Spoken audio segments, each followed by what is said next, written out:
On this week's episode of Create, Consume, Repeat, my insatiable curiosity takes me down the rabbit hole of game design to explore the fascinating evolution and inevitable fusing of first and third-person gaming.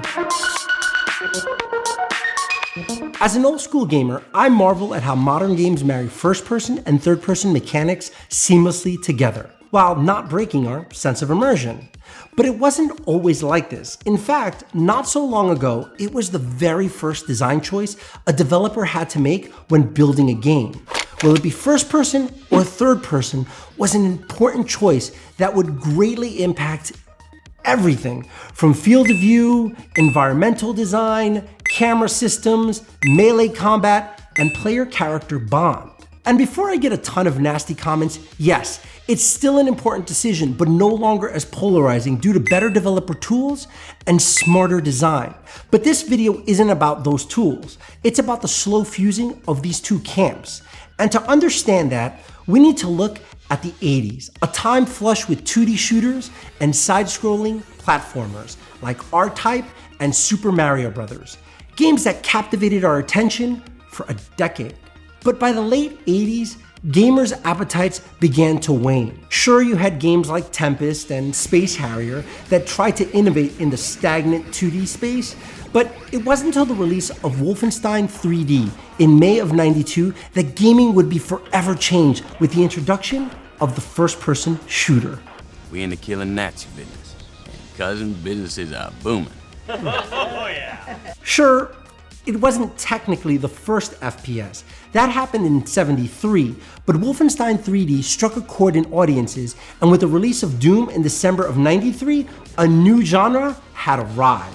2 years later, the third-person shooter would make a splash with the release of Fade to Black, a cutting-edge action-adventure game. But let's be honest, no one remembers that game. It wasn't until the release of Tomb Raider a year later that third-person gaming would become wildly successful.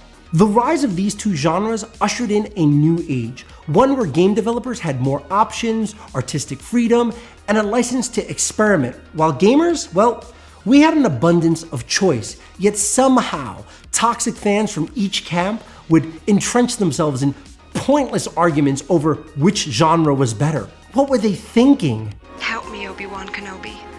You're my only hope.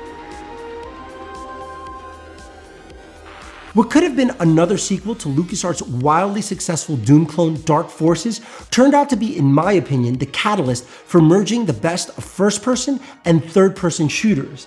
And at the time, it was considered cutting edge. But after revisiting this classic, it's abundantly clear that Jedi Knight's game mechanics are a far cry from the games we know today. It would take several years and multiple iterations from various developers to create and refine all the systems we now take for granted. Games like Heretic 2 by Raven Software began to build on Jedi Knight's success and were further refined again by, you guessed it, Raven Software when they developed Jedi Knight 2. But it wasn't until November 2001 with the release of Halo and Metal Gear Solid 2 that the gaming community realized that a hybrid approach was the future of gaming.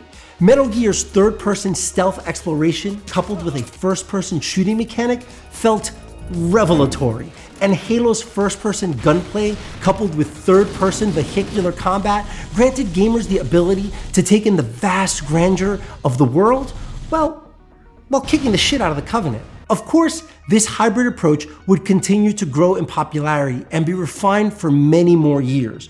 But in researching this topic, it's in my humble opinion that Unreal Championship 2, the Leandri conflict on the original Xbox, pulled all these elements together into the perfect balance. Now I know that statement sounds crazy, but hear me out before you just click stop. Up until this moment, tons of games were mixing first-person and third-person with varied success. But Leandri Conflict did something no one had done before. 1. Grant the gamer the freedom to choose first and third-person on the fly. Crazy. 2.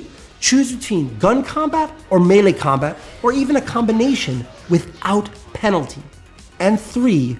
All built around fast, competitive multiplayer. Hell, the game even let you play as Raiden from Mortal Kombat and do fatalities. I mean, they threw in everything into this game. And if you're still not convinced, keep in mind that Cliff Bleszinski, lead designer on Gears of War, also worked on Unreal Tournament and, you guessed it, Unreal Championship 2, the Leandri conflict.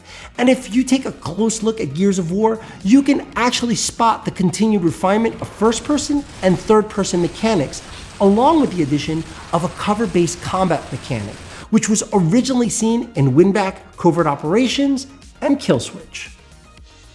I even went the extra mile and tried to contact Cliff via Twitter to get his thoughts, but he was too busy producing a Broadway show with General Zod. Kneel before Zod! No, not that General Zod. This General Zod. Heresy! Regardless, this is just my opinion, and maybe you know of a game that came before it and did it better. If so, I'd love to hear about it. So leave your comments in the section below, and don't forget to subscribe. See you guys next week.